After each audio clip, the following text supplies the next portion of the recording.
नमस्कार दोस्तों, भटनेर आईएएस में आपका स्वागत है। मेरा नाम है हरप्रीत सिंह। दोस्तों, जैसा कि पहले मैंने आपको एक वीडियो के जरिए बताया है कि मैं एक नया कोर्स शुरू करने जा रहा हूं भारतीय इतिहास के बारे में, जहां हम बात करेंगे प्रीवियस ईयर्स एमसीक्यूज की। ठीक है, आईएएस प्री में पिछले सालों में जो एमसीक्यूज आए हैं वो हम यहां पर देखेंगे। तो यहां पर दोस्तों मैंने 11 प्रश्न लिए हैं इस पहले लेसन में, 2001 और 2002 के। ठीक है, इसी तरह से ये सिलसिला आगे बढ़ता जाएगा।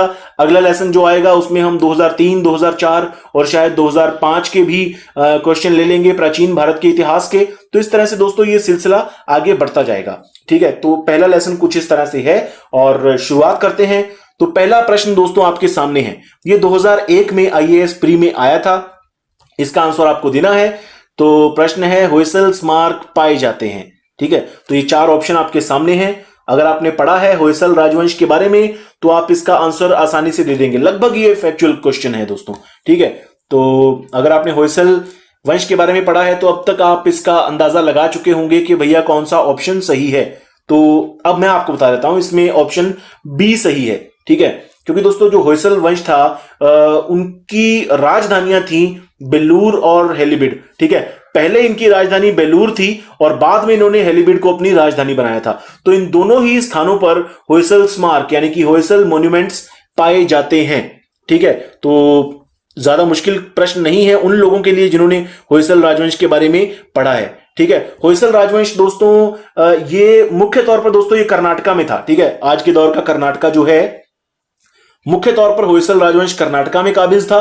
कुछ हद तक इनकी सीमाएं तमिलनाडु में जाती थी और कुछ हद तक आंध्र प्रदेश में भी जाती थी। ठीक है, लेकिन मुख्य तौर पर आज का जो कर्नाटका है वहां पर होयसल राजवंश काबिज रहा था। ठीक है, तो ये है दोस्तों।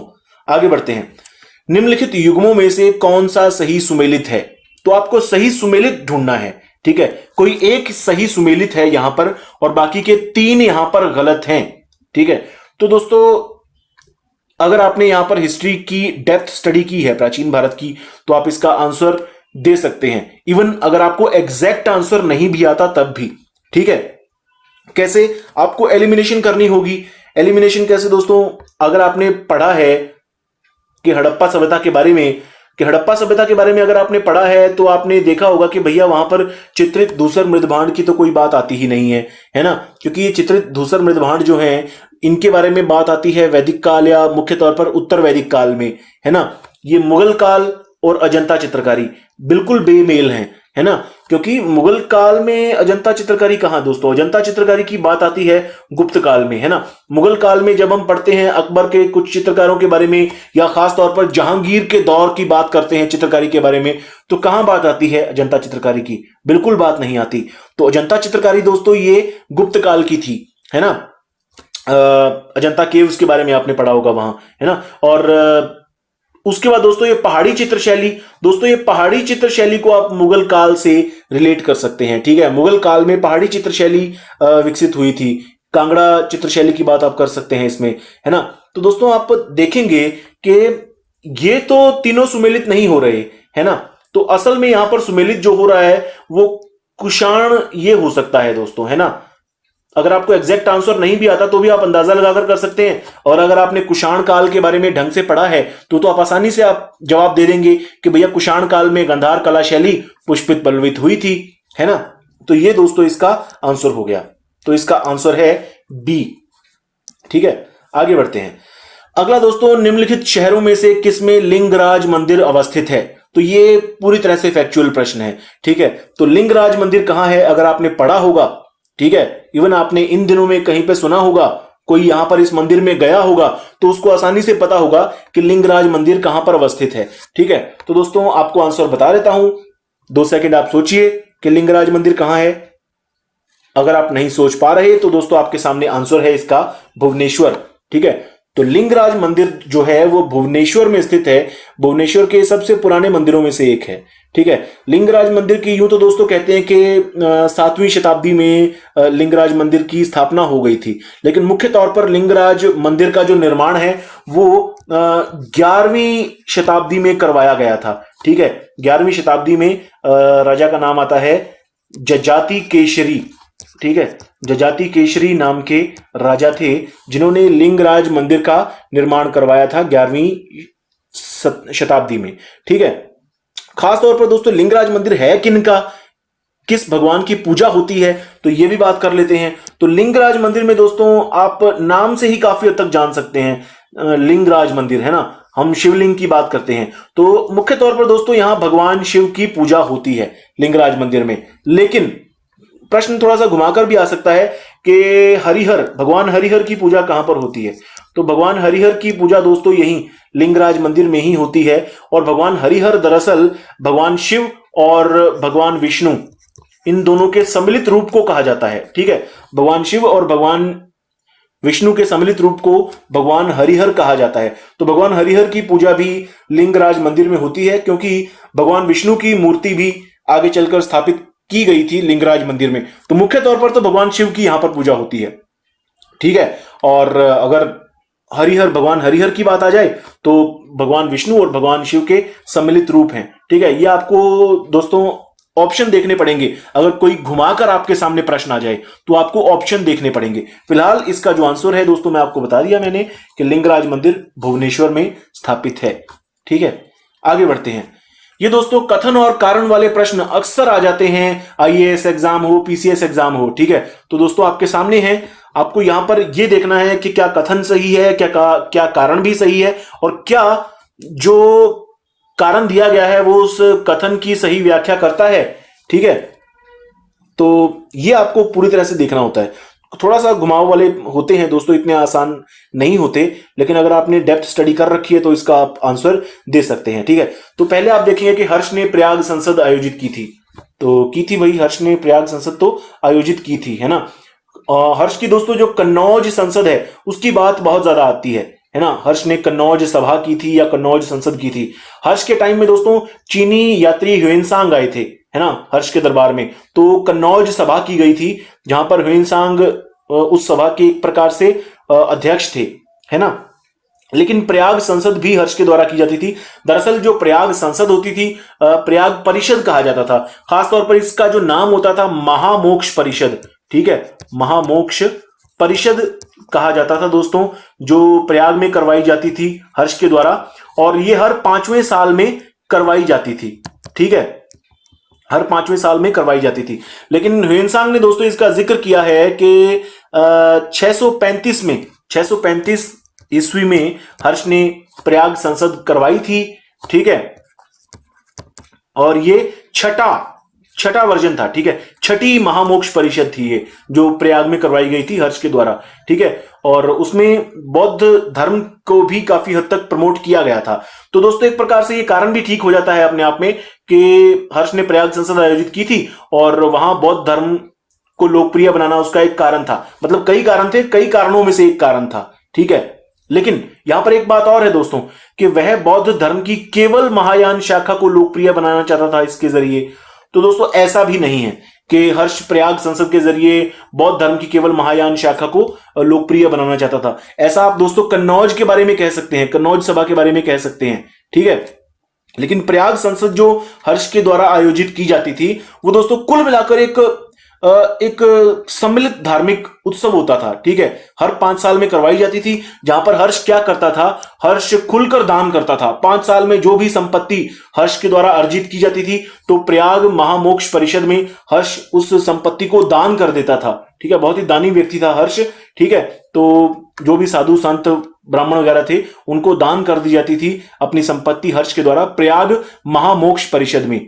ठीक है, तो कारण तो दोस्तों एक प्रकार से ठीक है कि बुद्ध धर्म को भी प्रमोट करना था ये प्रयाग संसद में। ठीक है, लेकिन दरअसल वो सभी धर्मों को ही प्रमोट करना चाहता था, और प्रयाग संसद का खास तौर पर दोस्तों आयोजित करने का कारण होता था कि हर्ष खुद को भी प्रमोट करता था एक दानी के तौर पर। ठीक है, तो ये दोस्तों यहां पर अगर आप इसका आंसर देंगे तो इसका आंसर बी हो जाएगा। ठीक है, ए और आर दोनों सही है। भी प्रयाग संसद आयोजित की थी, हाँ की थी। एक कारण इसका यह भी था कि बौद्ध धर्म को प्रमोट करना था, लेकिन ये आर जो है ए की सही व्याख्या नहीं करता दोस्तों। ठीक है, ए की सही व्याख्या तो यह हो सकती है कि प्रयाग संसद हर्ष के द्वारा आयोजित की जाती थी हर 5वें साल में, जिसमें सभी धर्मों की बात होती थी। ठीक है, मतलब सभी धर्मों की बात होती थी, और खास तौर पर हर्ष इसमें खुद को प्रमोट करता था। ठीक है, खुद को प्रमोट करता था, खुद की एक दानदाता के तौर पर बहुत दान करता था। हर्ष की प्रसिद्धि इसके कारण दूर दूर तक फैली थी। ठीक है, तो ये किसी एक धर्म को समर्पित नहीं थी जो प्रयाग संसद थी। खास तौर पर सीधी सी बात यह है कि किसी एक धर्म को समर्पित नहीं थी। ठीक है, तो ये दोस्तों इसका आंसर है। आगे बढ़ते हैं। चोल राजाओं में से किस एक ने सीलोन पर विजय प्राप्त की थी? ठीक है, तो दोस्तों ये आपके सामने एक प्रश्न है। अब ये एक प्रकार से फैक्चुअल प्रश्न है। अगर आपने चोल राजाओं के बारे में पढ़ा है तो इसका आंसर आप दे देंगे। ठीक है दोस्तों, सीलोन क्या है पहले तो आपको यही पता होना चाहिए कि सीलोन दोस्तों जो आज का श्रीलंका है, इसको पहले सीलोन कहा जाता था। ठीक है, तो सीलोन पर विजय किसने प्राप्त की थी, यहां पर आपको यह बताना है। तो दोस्तों सीलोन पर विजय प्राप्त की थी यहां पर राजेंद्र चोल ने। ठीक है, राजेंद्र चोल ने 1018 ईस्वी में सीलोन पर विजय प्राप्त की थी। ठीक है, ईस्वी 1018 में राजेंद्र चोल ने विजय प्राप्त की थी, पूरे श्रीलंका को जीत लिया था, संपूर्ण सीलोन को जीत लिया था। हालांकि दोस्तों जो राज प्रथम है, ठीक है, ये यहां पर जो दिया हुआ है राजा प्रथम, इन्होंने भी सीलोन को जीता था, लेकिन उन्होंने आधे सीलोन को जीता था। जो उत्तरी भाग है, शुरुआत वाला भाग है, उसको जीता था, पूरी तरह से नहीं जीत पाए थे। लेकिन जो राजेंद्र चोल थे, राजेंद्र चोल ने 1018 ईस्वी में सीलोन को पूरी तरह से जीत लिया था। ठीक है, आगे बढ़ते हैं। कश्मीर में कनिष्क के शासनकाल में जो बौद्ध संगीति हुई थी, उसकी अध्यक्षता निम्नलिखित में से किसने की थी? ठीक है, अब दोस्तों आपके सामने यह प्रश्न है। अब इसका आपने आंसर देना है। तो दोस्तों अगर आपने जो चारों बौद्ध संगीतियां हुई हैं, है ना, 4 बौद्ध संगीतियां हुई हैं, अगर आपने चारों को अगर आपने डिटेल में पढ़ा है तो आप इसका आंसर दे देंगे। या आपने कनिष्क के बारे में कभी पढ़ा हो, कनिष्क के काल में जो चौथी बौद्ध संगीति हुई थी, अगर आपने उसके बारे में पढ़ा हो तब भी आप इसका आंसर दे सकते हैं। ठीक है, तो दोस्तों सोचिए इसका आंसर क्या हो सकता है। मैं आपको बता रहा हूं कि चौथी बौद्ध संगीति हुई थी। ठीक है, चौथी बौद्ध संगीति हुई थी और 78 ईस्वी, ठीक है, ईस्वी 78 अब हुई थी, इस दौर में हुई थी जो चौथी बौद्ध संगीति थी। ठीक है, कहां पर हुई थी ये भी दोस्तों आपको बता देता हूं। कश्मीर में तो हुई थी, कश्मीर के कुंडल वन में हुई थी। ठीक है, कश्मीर के कुंडल वन में ये चौथी बौद्ध संगीति हुई थी। और इसके अध्यक्ष कौन है आपको अब ये देखना है दोस्तों। ठीक है, तो दोस्तों आपको बता देता हूं कि इसके जो अध्यक्ष थे वो थे वसुमित्र। ठीक है, वसुमित्र चौथी बौद्ध संगीति के अध्यक्ष थे, जो कि कनिष्क के शासनकाल में कश्मीर के कुंडलवन में हुई थी। वसुमित्र दोस्तों इसके अध्यक्ष थे। और उपाध्यक्ष की बात कर ले तो अश्वघोष थे, अश्वघोष इसके उपाध्यक्ष थे। तो यह है दोस्तों इसका आंसर। ठीक है, आगे बढ़ते हैं। निम्नलिखित पशुओं में से किस एक का हड़प्पा संस्कृति में मिली मोहरों और टेराकोटा कलाकृतियों में निरूपण नहीं हुआ था? मतलब हड़प्पा संस्कृति में जो मोहरें मिली हैं, उन मोहरों के ऊपर निम्न में से कौन सा एक पशु उकेरा नहीं गया था? ठीक है, किस एक पशु की आकृति आपको उन मोहरों के ऊपर नहीं मिलती है? ठीक है, तो दोस्तों आप सोचिए, जब हम सिंधु घाटी सभ्यता के बारे में पढ़ते हैं, हड़प्पा संस्कृति के बारे में पढ़ते हैं, तो आपको किस पशु के बारे में पढ़ने को नहीं मिलता, किस जानवर के बारे में पढ़ने को नहीं मिलता? ठीक है, तो दोस्तों अंदाजा लगाइए इन सभी में से। ठीक है, 4 ऑप्शन आपके सामने हैं। तो दोस्तों इन सभी में से अगर आप देखेंगे तो गाय के बारे में पढ़ने को नहीं मिलता। ठीक है, कि किसी गाय की मूर्ति को या गाय की आकृति को उकेरा गया था मोहर के ऊपर, ऐसा नहीं मिलता। हालांकि बैलों के बारे में दोस्तों बहुत मिलता है, बैलों की आकृतियों को उकेरा गया था मोहरों के ऊपर। ठीक है, बैल को उकेरा गया था, खास तौर पर जो एक सींग वाले बैल थे उनको उकेरा गया था, लेकिन गाय के बारे में नहीं आता। ठीक है, तो इसका आंसर दोस्तों ए हो जाता है, गाय। ठीक है, गाय को उकेरा नहीं गया था या गाय का निरूपण नहीं हुआ था हड़प्पा संस्कृति की मोहरों पर। हाथी की भी मोहरें मिल जाती हैं, गेंडा उकेरा हुआ है, बाघ भी उकेरा हुआ है, तमाम मोहरें मिल जाती हैं। ठीक है, लेकिन गाय को उकेरे जाने की कोई ऐसी मुद्रा नहीं मिली है, कोई ऐसी मोहर नहीं मिली है। बैल के बारे में बहुत सारी मोहरें मिली हैं। ठीक है, इवन दोस्तों गाय के अलावा अगर आप देखेंगे ऊंट की भी ऐसी कोई मोहर नहीं मिली है, घोड़े की भी नहीं मिली है, इवन शेर की भी नहीं मिली है। अब शेर और बाघ में अंतर है, ये तो आप जानते ही हैं, है ना। तो बाघ की तो मिली है लेकिन शेर की नहीं मिली है। दोस्तों इस तरह से है। आगे बढ़ते हैं। अब ये दोस्तों सुमेलित करने वाली बात है और यहां पर कूट के जरिए आपको सुमेलित करना होगा। ठीक है, दोस्तों सूची 1 और सूची 2, दो सूचियां यहां पर आपको दी हुई हैं इस प्रश्न में। सूची 1 प्राचीन स्थल, सूची 2 पुरातत्वीय खोज, मतलब आर्कियोलॉजिकल जो खोजें हुई थी। ठीक है, प्राचीन स्थल और पुरातत्वीय खोजों को सुमेलित कीजिए। ठीक है, तो आपको कूट दिए होंगे, उनके जरिए आपको सुमेलित करना हो, जो कूट के जरिए आपको आंसर देना होगा दोस्तों। ठीक है, सुमेलित तो आप यहीं पर कर सकते हैं। ठीक है, तो सुमेलित करते वक्त दोस्तों आप देखेंगे कि भाई लोथल जो प्राचीन स्थल था वो किससे जुड़ा हुआ है, मतलब लोथल में क्या पाया गया। ठीक है, जो पुरातत्वीय खोज हुई है लोथल में वो किस चीज की हुई है। तो दोस्तों आसानी से आप देख सकते हैं कि गोदीबाड़ा जिसे हम बंदरगाह कहते हैं, बंदरगाह यहां पर मिला लोथल में, है ना। लोथल काफी मशहूर एक स्थल है सिंधु घाटी सभ्यता का। जब हम सिंधु घाटी सभ्यता के बारे में पढ़ते हैं तो लोथल के बारे में बात होती है कि बंदरगाह कहां से मिली है, तो वो लोथल से मिली है। तो यहां पर आप ए के आगे 2 लिख सकते हैं। ठीक है, ए के आगे आप 2 लिख सकते हैं। अब दोस्तों जब कालीबंगा की बात करते हैं तो कालीबंगा दोस्तों, कालीबंगा से जुता हुआ खेत मिला है, ये भी काफी मशहूर है। कालीबंगा भी काफी मशहूर एक साइट है सिंधु घाटी सभ्यता की, है ना। और खासतौर पर मैं जो हनुमानगढ़ में रहता हूं, मैं तो बिल्कुल कालीबंगा के पास में ही रहता हूं। हमारे यहां से तो बिल्कुल 30 किलोमीटर दूर है, मतलब हमारे हनुमानगढ़ जिले में ही है कालीबंगा। ठीक है, तो कालीबंगा के बारे में काफी मशहूर है कि जुता हुआ खेत पहली बार यहीं पर मिला है। ठीक है, तो ये भी दोस्तों एक सही सुमेलन हो गया, तो इसके आगे आप ये लगा सकते हैं। अब दोस्तों इसमें क्या है कि आगे वाले मैं इतने अच्छे तरीके से पता नहीं लगा पा रहा हूं कि ये भाई धोलावीरा के अंदर ये पक्की मिट्टी की बनी हुई हल की प्रतिकृति मिली थी, या फिर ये हड़प्पा लिपि के बड़े आकार के 10 चिन्हों वाला एक शिलालेख मिला था। ठीक है, इन दोनों में से मैं नहीं लगा पा रहा हूं, यहां पर मेरे लिए कंफ्यूजन है। ठीक है, तो ये दोस्तों इस प्रकार के क्वेश्चन होते हैं। आपको हो सकता है आपको किसी एक के बारे में ही पता हो सकता है आपको यहां पर 2 के बारे में पता हो, और अगर आपको यहां पर 3 के बारे में पता हो तो आप आसानी से इसका आंसर दे सकते हैं। कूट के जरिए आपको आंसर देना होता है। ठीक है, चारों के बारे में पता हो तो सबसे बढ़िया बात है। ठीक है, अगर ज्यादातर दोस्तों आपको होता है कि 2 का अगर आपको आंसर आता होता है ना तो आप इसका आंसर दे देते हैं। कैसे? अब दोस्तों यहां पर ये आपके सामने है। ठीक है, जब हमने मिलाया था तो हमने ये देखा था कि जो लोथल है, लोथल के आगे आप 2 लगा सकते हैं, ए के आगे आप 2 लगा सकते हैं। तो दोस्तों ए के आगे यहां पर 2 कहां पर है, तो आप देख सकते हैं ए के आगे 2 या तो बी में है या फिर डी में है। ठीक है, आगे अब यहां पर कालीबंगा के आगे हमने 1 लगाया था, है ना, तो बी के आगे 1 यहां पर कहां पर है, तो बी के आगे 1 जो है वो ये भी यहां पर बी में है या डी में है। ठीक है, लेकिन आगे दोस्तों ये कंफ्यूजन सी और डी वाली क्रिएट हो रही है मेरे लिए।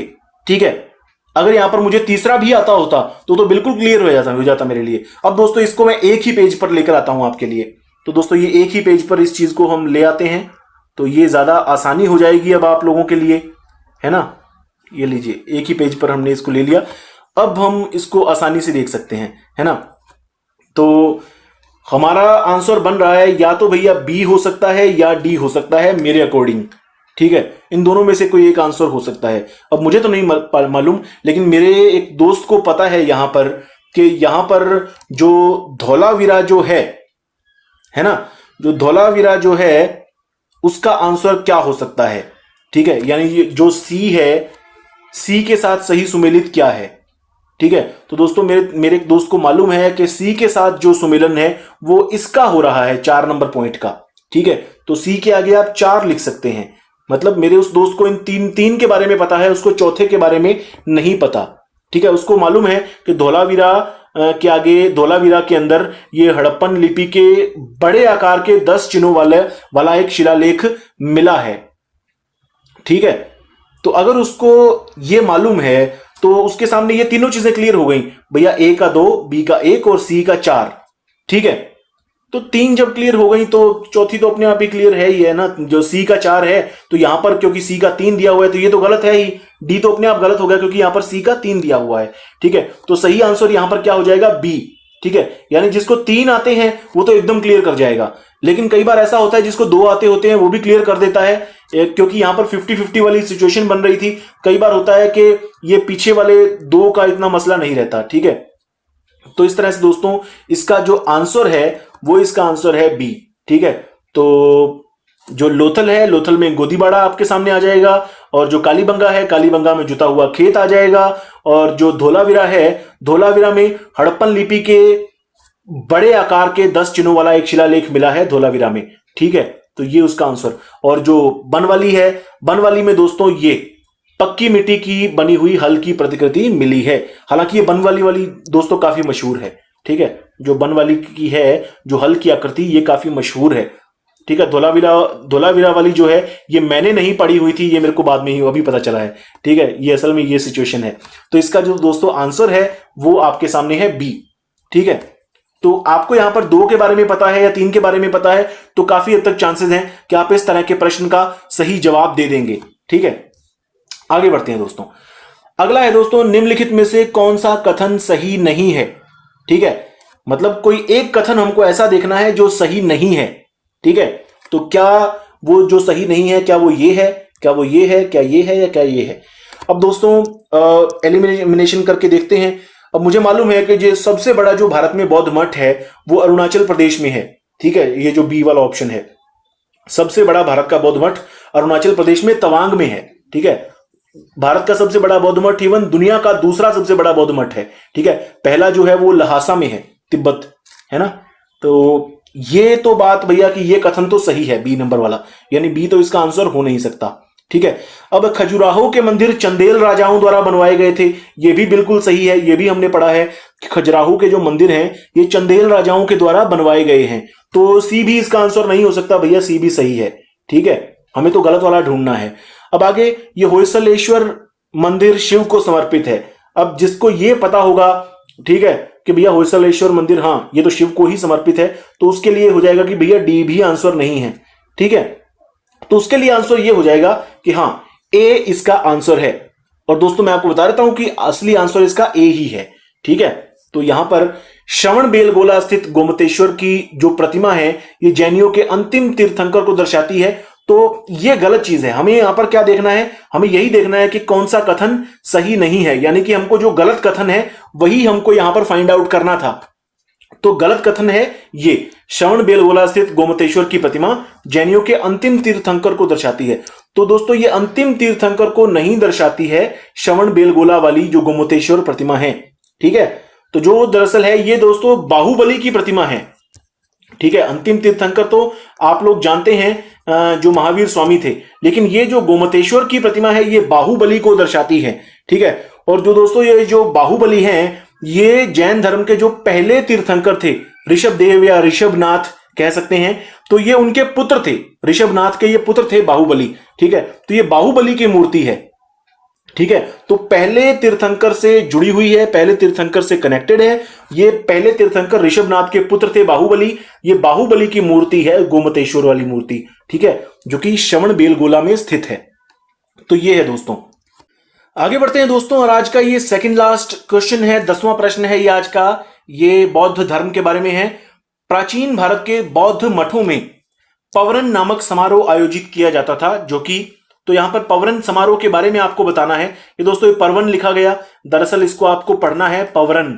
ठीक है, तो पवरन पढ़िए इसको आप। ठीक है, पवरन समारोह आयोजित किया जाता था। तो दोस्तों ये चारों जो नीचे ऑप्शन दिए गए हैं, इनमें से पवरन समारोह को सही तरीके से कौन सा ऑप्शन बताता है, पवरन पर्व की व्याख्या कौन सा ऑप्शन करता है, वही ऑप्शन आपका सही होगा, वही ऑप्शन आपका सही आंसर होगा। तो आप देखिए दोस्तों, इनमें से कौन सा जो ऑप्शन है वो पवरन पर्व की सही तरीके से व्याख्या करता है। तो आपको इन सभी ऑप्शंस को पढ़ना होगा। ये 2 सेकंड के लिए मैं रुकता हूं, बात करता हूं आपसे। उम्मीद करता हूं कि आप इन चारों ऑप्शंस को पढ़ रहे होंगे। और अंत में दोस्तों अब मैं आपको इसका सही आंसर देता हूं। तो दोस्तों इसका जो सही आंसर है वो है बी। ठीक है, जो पवरन नामक जो समारोह जो आयोजित किया जाता था प्राचीन भारत के बौद्ध मठों में, उसका जो कारण है वो ये होता था। ठीक है, वर्षा ऋतु के दौरान जो बौद्ध भिक्षु होते थे वो मठों में प्रवास करते थे। ठीक है, मठों में रहते थे ये बौद्ध भिक्षु, और यहां पर रहकर ये अपने अपराधों की स्वीकारोक्ति करते थे। ठीक है, जो पवरन पर्व था ये बौद्ध भिक्षुओं के द्वारा किए गए अपराधों की स्वीकारोक्ति का अवसर होता था। तो ये था दोस्तों पवरन पर्व। ठीक है, इवन जो बौद्ध देश हैं वहां पर अभी भी ये पवरन पर्व मनाया जाता है, मतलब कहीं कहीं जगह पर। ठीक है, तो पर्वण पर्व था बौद्ध भिक्षुओं के द्वारा किए गए अपराधों को स्वीकार करने का समय, स्वीकार करने का अवसर। तो इसका आंसर है दोस्तों बी। ठीक है, और ये जो मनाया जाता था ये त्योहार या ये जो पर्व है, इसको 11वें चंद्रमास की पूर्णिमा पर मनाया जाता था। ठीक है दोस्तों, ध्यान से सुनिए, 11वें चंद्रमास की पूर्णिमा पर इस पर्व को मनाया जाता था। ठीक है, आगे बढ़ते हैं। आज का अंतिम प्रश्न है दोस्तों, विशाख दत्त के प्राचीन भारतीय नाटक मुद्रा राक्षस की विषय वस्तु क्या है? ठीक है, अब आपको पता होगा कि विशाख दत्त ने मुद्रा राक्षस लिखा था। ठीक है, तो मुद्रा राक्षस की विषय वस्तु क्या है? ठीक है, अब आपके सामने ये चारों ऑप्शन है, इन चारों ऑप्शंस में से आप देखिए। पहला ऑप्शन है कि प्राचीन हिंदू अनुश्रुति के देवताओं और राक्षसों के बीच संघर्ष के बीच में, तो ऐसा तो कुछ नहीं है। एक आर्य राजकुमार और एक कबीली महिला की प्रेम कथा के बारे में, तो ऐसा भी कुछ नहीं है दोस्तों इसके मुद्रा राक्षस के बारे में। दो आर्य कबीलों के बीच सत्ता के संघर्ष की कथा के बारे में, यह भी नहीं है। ठीक है, दरअसल दोस्तों क्या है, अगर आपको पता हो सिर्फ इतनी सी बात कि विशाख दत्त ने मुद्रा राक्षस नामक जो नाटक लिखा है, यह मुख्य तौर पर चंद्रगुप्त मौर्य के समय को ध्यान में रखते हुए लिखा है। चंद्रगुप्त मौर्य ने अपने समय में जो कुछ भी किया है, ठीक है, तो चंद्रगुप्त मौर्य के काल का वर्णन करता है। ठीक है, तो आप इसका आंसर आसानी से दे सकते हैं। ठीक है, तो इसका आंसर है दोस्तों 4, ये डी। ठीक है, तो चंद्रगुप्त मौर्य के समय में दरबार की द्रव्य संधियों के बारे में जानकारी मिलती है हमको मुद्रा राक्षस जो नाटक है विशाख दत्त द्वारा लिखा हुआ। ठीक है, तो इसका आंसर दोस्तों हो जाता है डी। ठीक है, तो दोस्तों ये था आज का लेसन और उम्मीद करता हूं कि आपको अच्छा लगा होगा। मैंने अपनी ओर से व्याख्या देने की कोशिश की है हर एक आंसर की, हर एक प्रश्न की।